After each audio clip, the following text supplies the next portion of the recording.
Welcome to our channel. Today we how to delete Snapchat account, simple steps step by step clearly. To delete your Snapchat account, start by opening the Snapchat app on your device. Log into your Snapchat account using your username and password.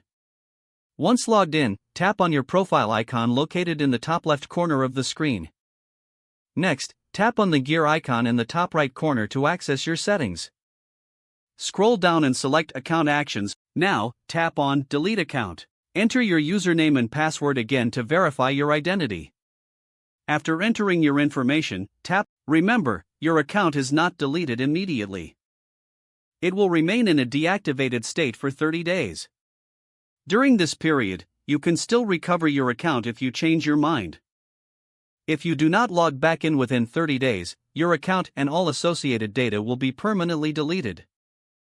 Make sure to save any important memories before starting the deletion process.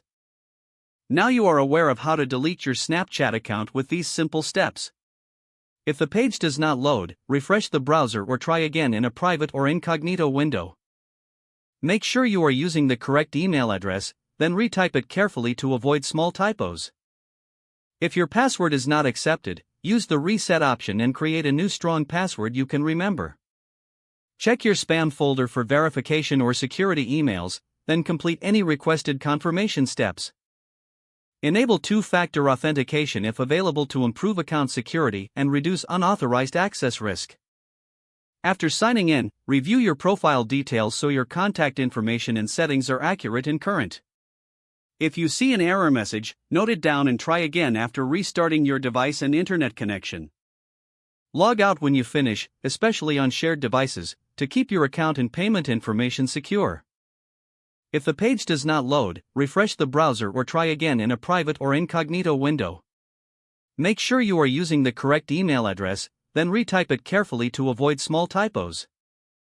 If your password is not accepted, use the reset option and create a new strong password you can remember. Check your spam folder for verification or security emails, then complete any requested confirmation steps. Enable two-factor authentication if available to improve account security and reduce unauthorized access risk. After signing in, review your profile details so your contact information and settings are accurate and current. Don't forget to like this video and subscribe to our channel for more step-by-step tech guides.